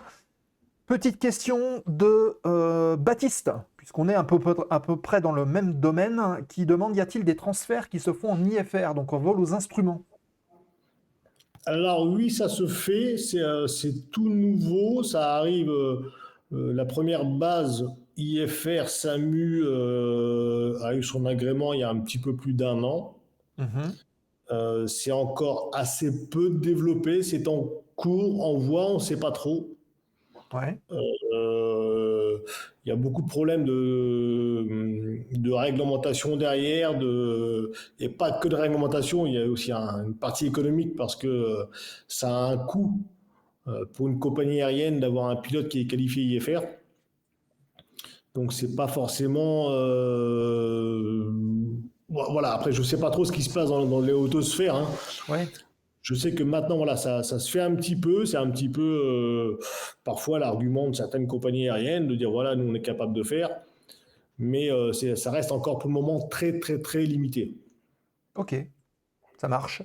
Autre question, quel est l'avenir des relations pilote-TCM sur 5 à 10 ans selon toi? C'est Ervan18 qui pose cette question. Eh ben, c'est assez simple. Je pense qu'il va se pérenniser, qu'il va se renforcer, puisque pour ce qui est le cas là, chez moi là, on va intégrer maintenant les TCM sur des séances d'entraînement au simulateur. Donc TCM, hein, c'est les fameux techniciens dont on parlait tout à l'heure. Voilà, donc alors non, technicien, c'est qu'on parlait tout à l'heure, c'est on va dire les mécanos. Mhm. TCM, Les assistants, voilà. Technical Crew Member, c'est les assistants. Voilà, c'est ça. Voilà. Et je pense que ça reste aussi personnel. Leur rôle va un petit peu plus être bien ancré au sein de l'équipage. Ils vont de plus en plus intégrer la formation et l'entretien récurrent avec les pilotes afin d'avoir en fait une forme de standardisation du travail en équipage avec eux. Ok, très bien. Petite question de Fab M35 qui pose une question toute bête à laquelle c'est vrai on n'a pas répondu. Il demandait où est-ce que tu es basé? Est-ce que tu peux le dire? Et ben en fait, il prend les 2 derniers chiffres de son pseudo Ouais. et Et il a le département. il en déduit le chef-lieu du département et il devrait trouver. Voilà. Bon ben voilà, Fab, tu as la réponse. Petite question très intéressante de Lord Gibus, puisque là, on parlait justement de ton hélicoptère actuel et qui est prévu d'être... Enfin, qui est prévu. Il y a des possibilités de remplacement par le fameux H160. Qu'est-ce que tu penses de cet hélicoptère, nous demande Lord Gibus. Alors le 160, pour moi, là, actuellement, c'est un appareil qui est juste extraordinaire, qui est splendide, mais absolument pas adapté pour faire du SAMU. Ouais. Trop gros, avec un souffle rotor beaucoup trop important. C'est presque un regret à la limite pour moi, parce que si je reste en SAMU, je pense que je goûterai jamais au 160. Ouais. Et ça Mais serait non, une envie de l'essayer? Ouais, je l'ai vu pour de vrai plusieurs fois. La machine est vraiment splendide. Mhm. Des collègues et des camarades qui sont déjà qualifiés dessus trouvent le porteur exceptionnel. Mais pour moi, il n'est pas du tout adapté pour des missions SAMU et ce qu'on fait aujourd'hui. Ok. Bon voilà, l'avis d'expert. Parfait. Ervan18, est-ce que les jumelles à vision nocturne sont vouées arriver au sein des SAMU à ton avis? C'est en cours. C'est en cours aussi. Oui. Voilà, donc des opérations également de nuit, oui, ça paraît logique de pouvoir Alors, intervenir à tout temps. On fait déjà des opérations de nuit, hein, parce que, comme je disais tout à l'heure, on fait du SAMU H24. La différence, c'est que lorsqu'on aura les jumelles, on va pouvoir aller un petit peu plus loin de par les conditions météo. Ouais. En gros, les minima météo qui nous sont imposés aujourd'hui pour faire de la nuit classique sont assez restrictifs, hein, ce qui est normal. Hein.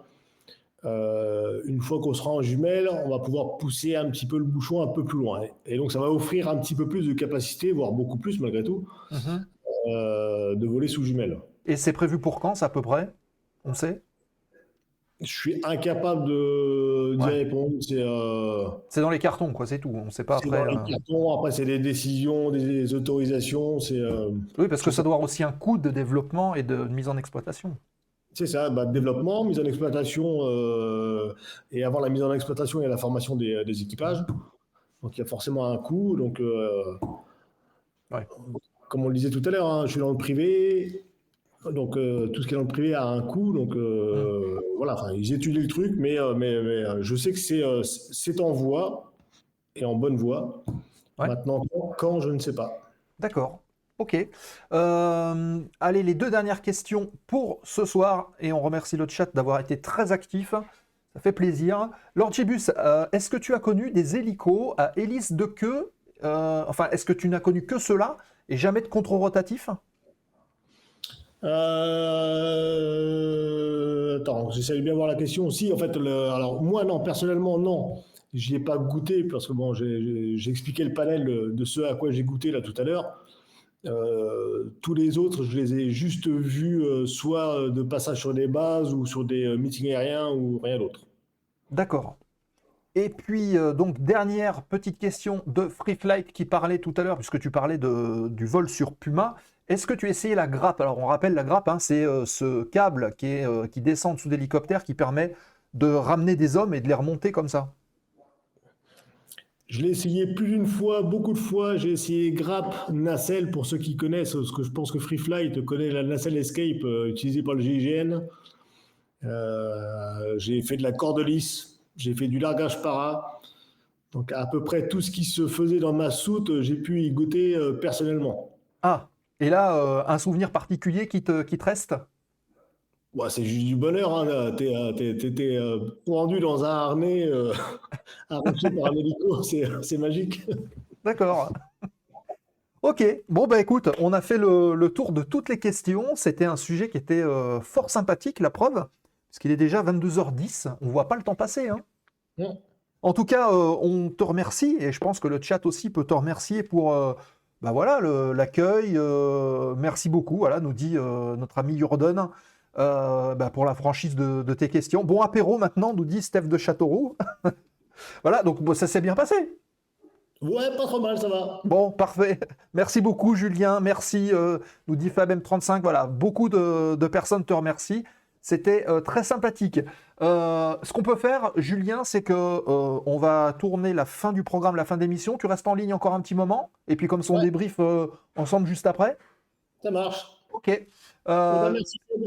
Ça marche. On se retrouve tout à l'heure. Et puis ben, le chat te salue en tout cas, hein. Ça marche, eh ben, Voilà. merci. Salut au chat. Allez, on bascule tout de suite sur l'écran pour vous annoncer, les amis, le programme de la zone aéro qui arrive pour le mois de février. Bah oui, on attaque un nouveau mois, donc il est temps pour nous de vous dévoiler les coulisses de ce programme du mois de février. On va commencer par dimanche. Ce dimanche-là, qui arrive avec Push to Talk, la libre antenne de la zone aéro qui s'ouvre à vous via le Discord notamment. Vous pouvez venir poser des questions et réagir aux différents sujets qui sont proposés par nos chroniqueurs. Bah, comment ça se passe? C'est simple. Vous rejoignez le Discord, vous allez dans la petite room Push to Talk, et puis vous avez une salle d'attente. Vous activez votre micro, on ne voit pas les caméras, mais vous activez votre micro, et hop, vous pouvez passer à l'antenne pour réagir pendant quelques minutes. On discute tous ensemble, et puis après, eh ben, c'est un nouveau viewer qui arrive, etc. Et on aborde plein de sujets différents avec nos chroniqueurs. Et ce seront Stéphane et Nicolas qui seront avec nous dimanche.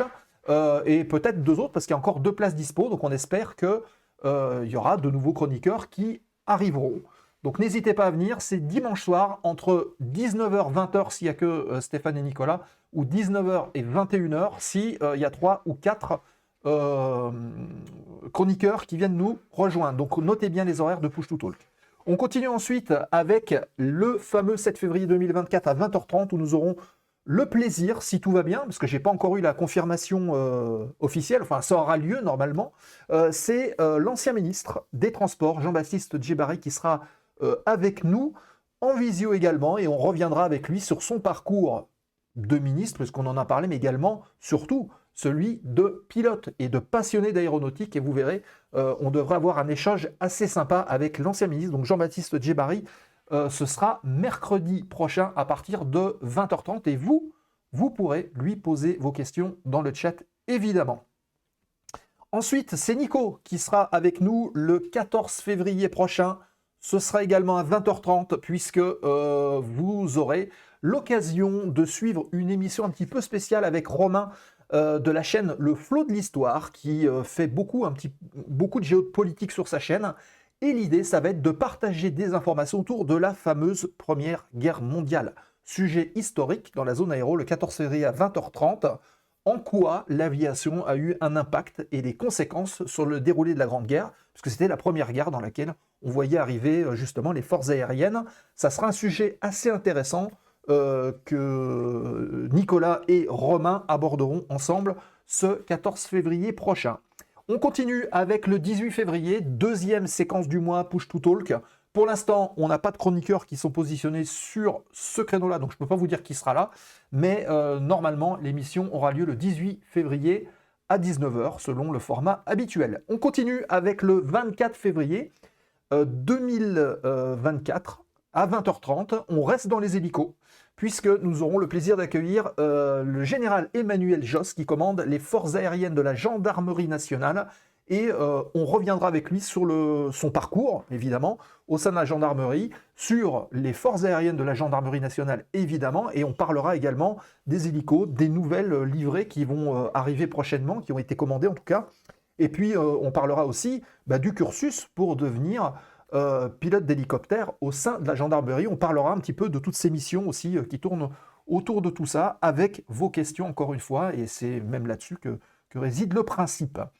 Et on terminera le mois de février, le 28 février 2024. Attention à l'horaire, je l'ai mis en rouge, ça sera 19h30, puisque ici en studio, nous recevrons Pierre Gouin, qui est à la fois commandant de bord sur avion bombardier d'eau, sur les Dash 8 Q400. Donc Pierre viendra en studio et on reviendra avec lui à la fois sur son métier actuel, sur le secteur Dash, sur les missions du Dash, mais également sur sa carrière globale de pilote, parce que vous verrez que c'est quelqu'un qui a une très très grande expérience à la fois en planeur, pilote de planeur, avion, on parlera de tout ça avec lui.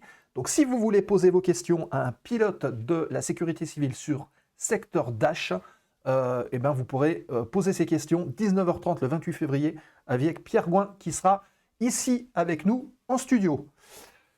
Voilà, je pense qu'on a fait le tour de la question et du planning. J'espère qu'il vous plaira. Vous pourrez le retrouver notamment sur le serveur Discord où il devrait être publié logiquement demain et évidemment sur les réseaux sociaux.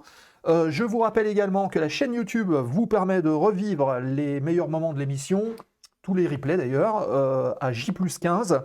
Et d'ailleurs, cette nuit est sorti le replay sur l'excellente émission avec Fabrice Cambon et Quentin. On remercie d'ailleurs Free Flight de nous l'avoir organisé, consacré au paramoteur. Si vous ne l'avez pas vu, allez voir la chaîne YouTube et vous pourrez suivre ce replay. Évidemment, les réseaux sociaux, LinkedIn, Facebook, Instagram, Twitter pour retrouver les actualités de la zone aéro. Le podcast, évidemment, chaque semaine pour la version audio si vous souhaitez la suivre dans vos véhicules. Push to Talk pour dimanche, on en a parlé. Et puis dans quelques instants, on va vous inviter à rester avec nous pendant le générique puisqu'on va aller raider une chaîne. Donc je rappelle le principe. Le principe du raid de la chaîne, c'est qu'on va tous chez un collègue qui est en ligne. Et puis l'idée, ça va être de lui faire un petit coucou. Donc voilà, super live, toujours des invités excellents. Merci, bonne nuit à tous. Merci Lord Gibus. Gentil message. Oui, et je le rappelle de modo, si vous avez l'âme d'un modérateur et que vous désirez apporter votre petite pierre à l'édifice, si vous avez une expérience aéronautique ou pas d'ailleurs, n'hésitez pas à nous contacter, soit par le Discord, soit directement auprès des modérateurs. On aura sûrement quelque chose à vous proposer et vous faire participer évidemment à la zone aéro. Voilà.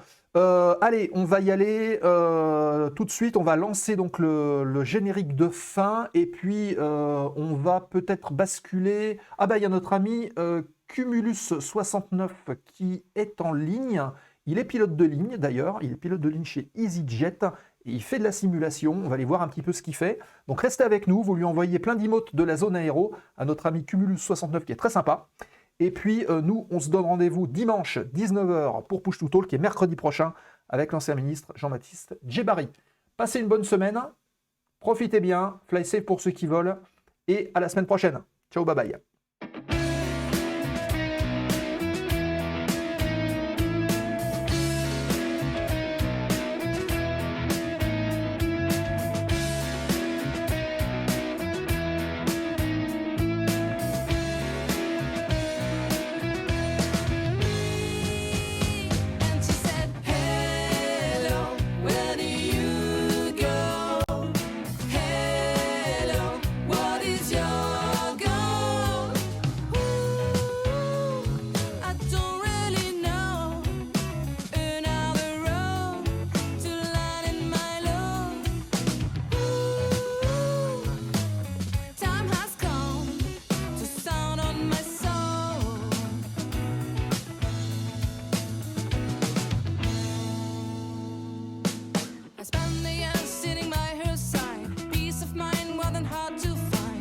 Took me that